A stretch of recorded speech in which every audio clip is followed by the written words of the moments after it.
Vous avez entendu le témoignage de ce chasseur en début de journal de 19h, qui était pétrifié alors qu'il avait plutôt... Généralement, les chasseurs sont des gens assez costauds, et qui disait... J'étais pourtant armé, je ne voyais pas tirer sur un homme, 60 migrants qui vous attaquent parce que vous avez sonné l'alerte et vous avez appelé les forces de l'ordre pour venir, parce que justement il y avait cette embarcation de migrants qui partaient vers la Manche. Votre réaction ? Écoutez, c'est vrai que c'est malheureusement un peu les symptômes et les conséquences d'un laisser-aller et d'un laisser-faire total sur la situation migratoire.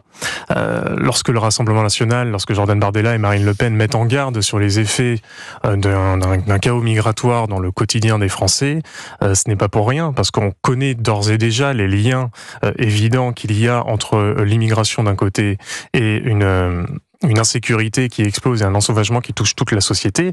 On sait que ça met en danger un grand nombre de nos compatriotes et c'est malheureusement une nouvelle illustration qui est terrifiante. Moi, ce que je regrette dans cette situation, c'est surtout le rôle des pouvoirs publics et l'absence totale d'une autorité de l'État. Parce que quand on laisse aller comme ça une politique d'immigration, finalement, vous perdez totalement le contrôle. Vous n'identifiez pas le nombre de clandestins que vous avez sur votre sol. Vous n'identifiez pas où ils sont, où est-ce qu'ils se trouvent et où est-ce qu'ils veulent aller. Et surtout, vous ne mettez pas des moyens en face avec des forces de sécurité qui sont armés, eh bien, ce sont les Français et la vie des Français que vous mettez directement en danger. J'ai beaucoup d'amis qui habitent le Côte d'Opale, parce que je serai souvent Touquet, Berck, etc., que j'aime beaucoup. C'est une région que j'aime beaucoup, avec raison. Je ne suis pas de la région et j'adore cette région.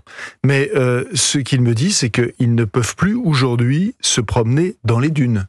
Ce n'est plus possible, en raison des migrants. Oui, c'est plus possible. Parce que ils estiment que ils ont des attitudes qui sont des attitudes pas toujours amicales. En Europe, l'Allemagne en l'occurrence a décidé de mener des contrôles aléatoires à ses frontières. Ça concerne notamment la frontière avec la France à partir d'aujourd'hui pour 6 mois. Ça va avoir des conséquences pour les travailleurs frontaliers notamment. Est-ce que vous vous réjouissez de cette mesure ? Bien sûr, Monsieur Jean, c'était une des mesures de Jordan Bardella. Alors que le chancelier allemand prenne une mesure de Jordan Bardella, c'est évidemment, ça va dans le bon sens. Surtout que cette mesure, elle a tellement été raillée, elle a tellement été moquée par la classe à la fois politique et même médiatique. Je me souviens de vos interrogations du genre ça va être très très difficile à mettre en place. En fait, c'est très simple. Il faut que les Français le comprennent. Il faut que l'agence Frontex reprenne sa prérogative. On parle de contrôle aléatoire. Oui, mais il faut bien expliquer aux Français ce que c'est que la double frontière. C'est ce que veut mettre l'Allemagne en place. Il faut que l'agence Frontex reprenne sa prérogative de garde-côte pour protéger les frontières extérieures et qu'à l'intérieur, les États puissent eux aussi protéger leurs frontières. Vous voyez, ça n'a rien de sorcier, c'est facile à faire. Le chancelier Scholz, quand il dit je veux arriver à savoir qui rentre sur notre sol, c'est exactement ce que disait Jordan Bardella. L'immigration, c'est ni de gauche ni de droite. Je pense que c'est une préoccupation concrète et les solutions apportées sont, à mon avis, transpartisanes. Laurent Wauquiez, le président du groupe Les Républicains, la droite républicaine à l'Assemblée, la même famille que le Premier ministre, qui dit on a besoin d'une politique de droite pour qu'il n'y ait pas de hausse d'impôts, plus de sécurité, moins d'immigration. Vous souhaitez cette politique de droite ? Attendons de voir. C'est pour ça qu'on est très attentif à ce discours de politique générale. On mais verra c'est des objectifs que vous partagez. Non, mais bien sûr, on veut pas de hausse d'impôts, on veut une reprise en main de la maîtrise migratoire, on veut la fin du laxisme judiciaire, on veut de la sécurité, bien sûr. Mais vous savez, c'est l'aspiration des Français. Quand Jordan Bardella fait 30% aux européennes, qu'il fait 33% au premier soir des élections législatives et qu'après des magouilles entre les deux tours, effectivement, personne n'arrive à tirer son épingle du jeu, mais les Français ont toujours les mêmes aspirations. Au soir du deuxième tour, ils veulent toujours moins d'immigration, plus de sécurité, plus de pouvoir d'achat. Donc je pense qu'il faut évidemment les écouter. Si vous partagez les objectifs, pourquoi refuser par principe l'idée même de ministre RN au gouvernement ? Parce que nous sommes dans l'opposition, Monsieur Jean. Ça n'est pas ma famille politique. Vous imaginez que Michel Barnier est d'une famille politique qui a quand même tout loupé. Ils ont fait 4 à la présidentielle, ils ont fait 5, je crois, aux européennes et 6 aux législatives. Ils se retrouvent là à former un gouvernement. Avouez que c'est quand même assez ubuesque. Je ne sais pas combien de temps cela va durer, mais il n'était pas question pour nous d'aller dans un gouvernement qui n'était pas celui de notre famille politique. Alors Marine Le Pen a quand même donné une borne de temps ce week-end. Elle dit « Je souhaite une mandature la plus courte possible ». Donc la plus courte possible, techniquement, c'est 1 an, parce que la dissolution est possible dans un an. Dans 10 mois, vous avez raison, à l'été prochain, globalement. Ça veut dire que dans 1 an, vous ferez tout pour provoquer cette dissolution, qui est une compétence du président, il faut qu'il la décide. C'est pas qu'on va la provoquer, c'est que si vous voulez, la situation telle qu'elle est là n'est pas en adéquation avec ce que veulent les Français. Donc je pense que ça n'est pas tenable. Mais il faudra sûrement réfléchir aussi à changer le mode de scrutin. scrutin. Vous voyez bien que ce scrutin à 2 tours, pour aller à la proportionnelle. Oui, ce scrutin à 2 tours, avec, j'allais dire, ces petits arrangements entre amis entre les 2 tours, ne reflète pas véritablement ce que veulent les Français. Donc oui, je pense que la proportionnelle serait plus transparente. Marine Le Pen, Edwige Diaz a annoncé des élections dans 10 mois. Qu'est-ce que ça veut dire? C'est pas vous qui décidez, a priori, de la future date des élections? Non, mais Marine Le Pen fait le constat tout à fait lucide que nous sommes dans une situation de blocage. Et donc, pour sortir de cette situation qui est quand même très particulière, et en tout cas qui n'est pas souhaitée par les Français, parce que le blocage engendre aussi un blocage du point de vue économique pour les chefs d'entreprise, mais aussi une paralysie des investissements ou des projections pour les jeunes ménages. Eh bien, il faut débloquer cette situation. Et donc, pour débloquer cette situation, il serait sain de procéder à un retour aux urnes, une restitution de la parole aux Français, étant entendu qu'il faudrait des élections législatives, en quelque sorte à la loyale, c'est-à-dire sans tripatouillage, c'est-à-dire sans arrangement entre le parti unique qui va de la France insoumise jusqu'aux Républicains. Voilà, exactement, parce qu'en fait c'est le Front républicain, dit républicain, mais qui est en fait totalement antidémocratique, qui a conduit à la paralysie de notre pays. C'est les Français qui ont voté. Aucun militant LFI était obligé de voter pour un candidat de la majorité. Vous avez tout à fait raison, mais les partis politiques concernés par les avantages qu'ils pouvaient tirer de ce tripatouillage politique se sont bien gardés de dire que, en la présence de ces tractations, en fait, ils ont réussi à garder leur poste, leur siège. Sauf que ça ne débouche sur aucune visibilité et sur aucun programme politique cohérent. Parce que tout seul, vous êtes nombreux. Où Emmanuel Macron peut décider seul de dissoudre l'Assemblée nationale. C'est ce qu'il a fait au soir du 9 juin. Il n'y avait pas d'entente entre le Rassemblement national et la NUPES. C'est Emmanuel Macron qui a décidé seul de procéder à la dissolution de l'Assemblée nationale. Et augmenter les impôts sur les plus riches, vous dites quoi? Parce que visiblement, c'est une hypothèse en ce moment à Matignon. J'ai entendu ça comme vous. Alors, je ne sais pas ce qu'il dit, enfin, je ne sais pas comment il définit les plus riches. Moi, je trouve que c'est un assez mauvais signal. S'il s'agit d'augmenter les impôts sur les surprofits, par exemple, ou alors sur la spéculation financière, évidemment, nous disons oui, parce que c'était dans notre programme. Mais nous considérons au RN que aujourd'hui, la France fait partie des pays les plus taxés au monde. Les entreprises aussi sont parmi les plus taxées au monde. Et donc, c'est un très mauvais signal de parler uniquement d'augmentation des impôts, sans préciser pour qui, tout en ne mettant pas en face un plan de réduction des dépenses, qui d'ailleurs les pistes de réduction des dépenses sont particulièrement nombreuses. Nous n'avons cessé de les répéter. Diminution de notre contribution au budget de l'Union européenne, diminution de la politique migratoire, arrêt de la suradministration qui coûte très cher aux entreprises et le millefeuille territorial notamment. Donc en fait, c'est un assez mauvais signal où il parle seulement d'augmentation des impôts et pas de réduction des dépenses et des mauvaises dépenses, bien sûr. Au RN, on a le mérite de la constance. Vous voulez la diminution de la TVA. Donc on a les moyens. Ne dites pas que vous n'avez pas compris, ça fait des années que vous nous suivez au Rassemblement national et vous connaissez notre programme de l'élection présidentielle, donc qui remonte déjà à un certain nombre d'années. Donc oui, nous disons, il est important de redonner du pouvoir d'achat aux Français et ça doit passer notamment, pas uniquement, mais notamment par une baisse de la TVA, nous l'avons dit, de 20% à 5,5% sur le gaz, le fuel, l'électricité et nous envisageons aussi une suppression de la TVA sur un panier de produits de 100 premières nécessités. Avec les baisses de dépenses dont vous avez parlé, vous allez réussir à financer tout ça? Moi, je voudrais qu'on s'attaque à l'éléphant dans le magasin de porcelaine, c'est-à-dire la fraude sociale, la fraude fiscale, le gouffre que représente l'immigration, le gouffre aussi que représente la suradministration, la perte de temps, la perte de compétitivité pour des entreprises. Donc, en fait, une politique économique, ça n'est pas juste des plus et des moins, c'est un ensemble et nous voulons relancer la croissance et donc oui, nous considérons que nos mesures sont bonnes pour le pays. En tout cas, quelque chose qui est certain, c'est que les mesures proposées par nos opposants politiques qui sont au gouvernement depuis 40 ans ont fait manifestement la preuve de leur échec. Écoutez, moi je suis content d'avoir fait le choix de l'Alliance des droites au mois de juin dernier. C'était une rupture. Mais tout ce qui se passe aujourd'hui, ce spectacle un peu de confusion généralisée, me conforte dans ce choix. On n'a pas gagné. Malgré 11 millions de voix, ce qui place notre alliance, celle de l'UDR que je préside, celle du Rassemblement national de Jordan Bardella et Marine Le Pen, très largement en tête, mais on n'a pas gagné parce que tous les autres se sont alliés, de certains de mes anciens amis de LR jusqu'à LFI.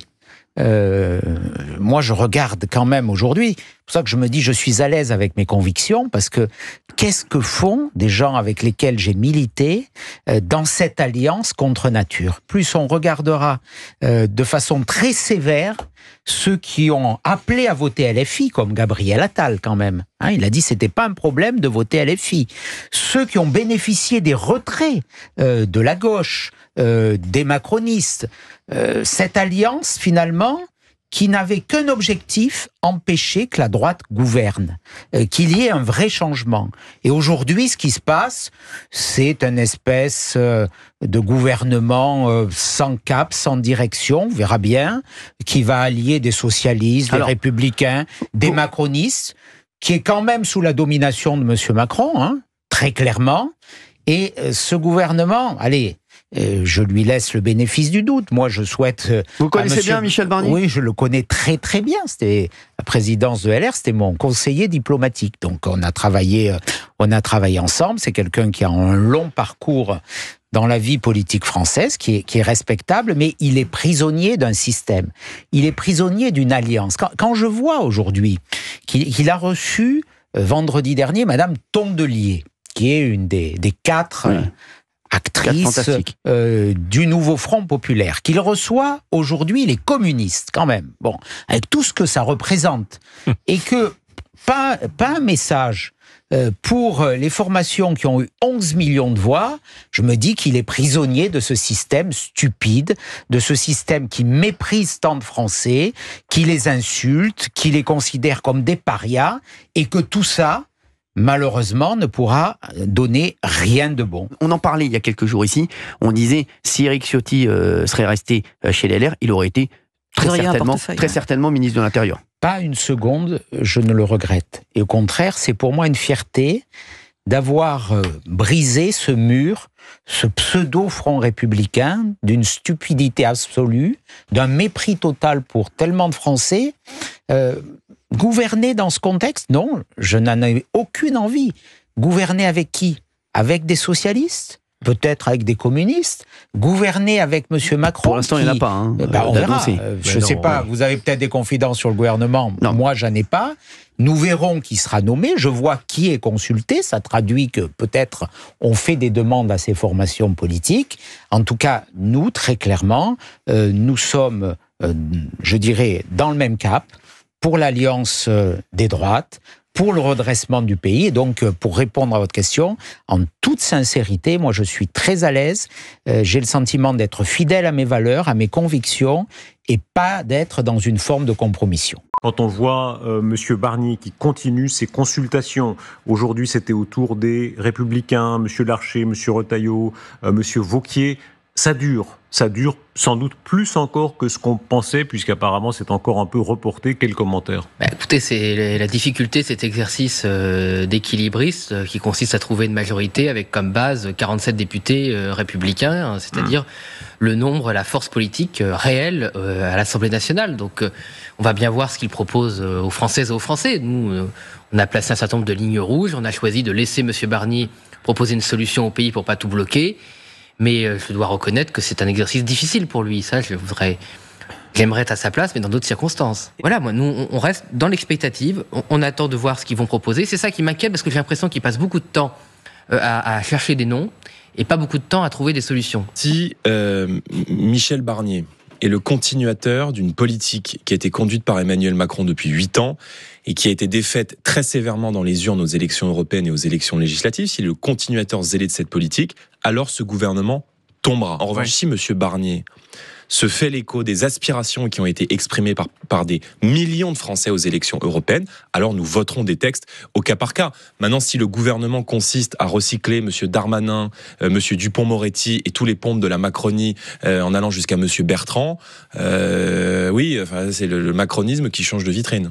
Jean-Philippe Tanguy, pourquoi ces noms-là, Gérald Darmanin, Éric Dupond-Moretti, Xavier Bertrand ? Mais parce qu'il y a eu des élections en juin, et double élection en juin. La Macronie a lourdement perdu ses élections, et ils n'ont réussi à sauver des sièges qu'avec des alliances contre nature avec les gauches. Donc il faut tirer des leçons de ces élections. Et nous, avec les 11 millions de voix, 37% quand même des Français au deuxième tour, ce qui fait que, vous le savez, dans toutes toutes les démocraties du monde, on aurait eu une majorité, sauf en France avec le mode de scrutin. C'est ainsi.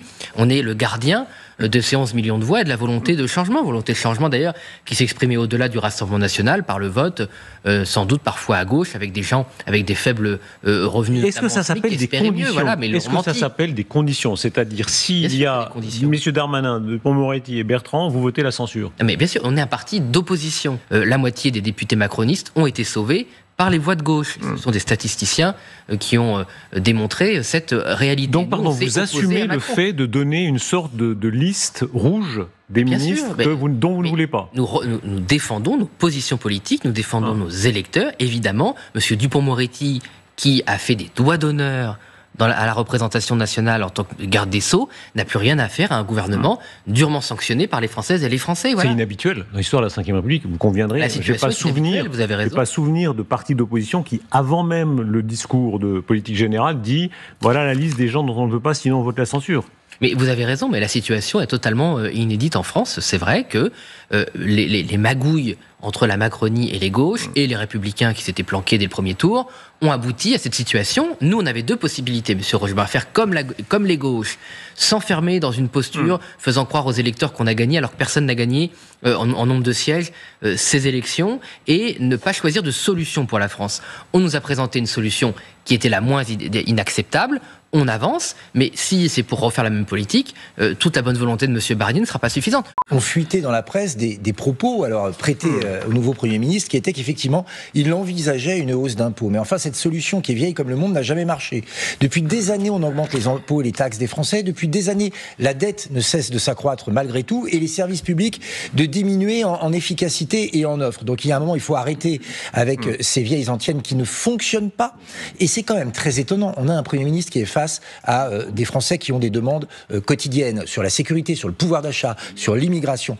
Le premier acte concret qu'il fait, c'est de leur dire « je vais augmenter les impôts ». Ben, dans ces conditions, ce sera sans nous. On ne va pas rajouter du malheur au malheur. Sans nous, qu'est-ce que ça veut dire? Si le Premier ministre propose des hausses d'impôts, alors qu'il y a d'abord des économies à faire sur le fonctionnement de l'État, je pourrais reprendre l'exemple des régions qui coûtent une fortune, sur l'immigration, sur les comités Théodule qui ne servent à rien, sur le budget européen pour lequel nous contribuons beaucoup trop largement, il y a des économies à faire avant de s'en prendre au porte-monnaie des Français. Donc on verra bien ce qu'ils nous proposent, mais enfin, honnêtement, nous sommes là pour améliorer le pouvoir d'achat des Français et pas les asphyxier un peu plus. Je suis à la tête d'un État qui est en situation de faillite sur le plan financier. Je suis à la tête d'un État qui est, depuis 15 ans, en déficit chronique. Je suis à la tête d'un État qui n'a jamais voté un budget en équilibre depuis 25 ans. Bon, ça peut pas durer. Ça peut pas durer, mais ça dure. Vous venez d'apprendre ces informations, tout comme nous, a priori, ça y est, ça s'accélère, c'est en train d'avancer, on risque de connaître ce nouveau gouvernement ces prochaines heures. Qu'est-ce que ça vous inspire, ce nouvel équilibrage qui a été dévoilé par nos services TF1 LCI avec ces 16 ministres qui vont être proposés ce soir par Michel Barnier? Ça m'inspire qu'il faut se mettre au travail, notamment sur la sécurité. Vous savez que le 30 octobre, on proposera dans notre niche parlementaire les peines planchées, c'est-à-dire pour lutter contre les multirécidivistes. On l'a encore vu hier, malheureusement, enchaîné avec un individu qui cumule les infractions et qui a percuté un policier municipal. Et donc, on attend du gouvernement qui se présente rapidement devant l'Assemblée nationale pour le discours de politique générale et enfin se mettre au travail. S'il n'y a pas de confiance qui est demandée à l'Assemblée nationale, comme ne l'a pas fait Mme Borne, comme M. Attal, de toute façon, s'il y a des lignes rouges, nous, on déposera une motion de censure. Et j'ajoute un point important. Nous, on ne veut pas de M. Dupond-Moretti au gouvernement de M. Barnier, non pas parce que sa tête ne revient pas. On ne veut pas qu'il soit au gouvernement parce que, à part insulter les électeurs du Rassemblement national, après avoir fait des bras d'honneur à notre opposition, il n'a rien changé sur les refus d'obtempérer, sur les multirécidivistes. Vous avez vu le suspect mis en examen pour mettre sur gendarme à Comines, c'était un multirécidiviste. Celui qui a percuté un policier municipal hier au Chénet, c'était un multirécidiviste. À Dunkerque, un Tunisien qui était un cambrioleur spécialisé était également un multirécidiviste. Donc il fait des circulaires, mais la réalité, c'est que rien ne change. Notre justice est dans un piteux état. Et il s'est occupé beaucoup plus des voyous que des victimes. Donc c'est pour ça que c'est des lignes rouges par rapport à un bilan qu'il a sur Emmanuel Macron. Mais Emmanuel Macron, madame, il est responsable du chaos actuel. Il a convoqué des législatives à l'issue des élections européennes qu'on avait appelées de nos voeux et ils ont fait des alliances contre nature. Il s'est retrouvé ami, en tout cas en alliance, sur des désistements grâce à des accords de la honte qui ont permis à des élus d'extrême gauche qui détestent la police, qui détestent les juifs, qui détestent la France, d'arriver à l'Assemblée nationale. Donc vous avez eu 3 blocs et aujourd'hui le chaos politique, le chaos migratoire, le chaos sécuritaire, le chaos budgétaire, c'est sa responsabilité et il sait que désormais il n'a plus les mains libres et qu'il va devoir composer avec une assemblée en 3 blocs dont nous avons la responsabilité à la mise sous surveillance démocratique de monsieur Barnier et je pense que c'est bien ça qui l'inquiète, c'est qu'il ne peut plus faire ce qu'il veut comme il le faisait jusqu'à présent. Alors, record pour Michel Barnier, il a déjà un record, Jules Torres, vous nous en avez parlé hier. Le record du plus long délai pour former un gouvernement, là, actuellement, aujourd'hui, on est à 15 jours. Le record, c'était Georges Pompidou qui le détenait en 62, c'était 8 jours, donc là, il a explosé. C'est la première fois qu'on attend, je crois que Gabriel Attal, c'était seulement 3 jours quand il a été nommé Premier ministre pour former son gouvernement. Alors, ce gouvernement, on le rappelle... c'est vrai qu'il n'y a pas de nouveau Front Populaire, il n'y a pas de RN dans le gouvernement. On rappelle pourquoi le RN n'a pas voulu être au gouvernement. Voilà. Personne d'ailleurs ne veut que le RN soit au gouvernement. Marine Le Pen et Jordan Bardella, de toute façon, on dit non, on est d'accord ? Absolument. Et personne du nouveau Front Populaire. Non. Mais il y a quand même 20 millions de Français qui ne sont donc pas représentés dans ce gouvernement, parce que législative au second tour, le RN et ses alliés... Il y a combien d'électeurs en tout, tiens, d'ailleurs, Le corps électoral, c'est 44 millions d'électeurs. D'accord, donc il y a la moitié des Français... Voilà. Il y a la moitié des Français qui ont voté, donc on est on est en gros à 25 millions, et donc dans ces 25 millions, il y en a 19 qui ont voté pour le nouveau Front Populaire et le Rassemblement National. Donc on a aujourd'hui un gouvernement qui représente 7 millions d'électeurs.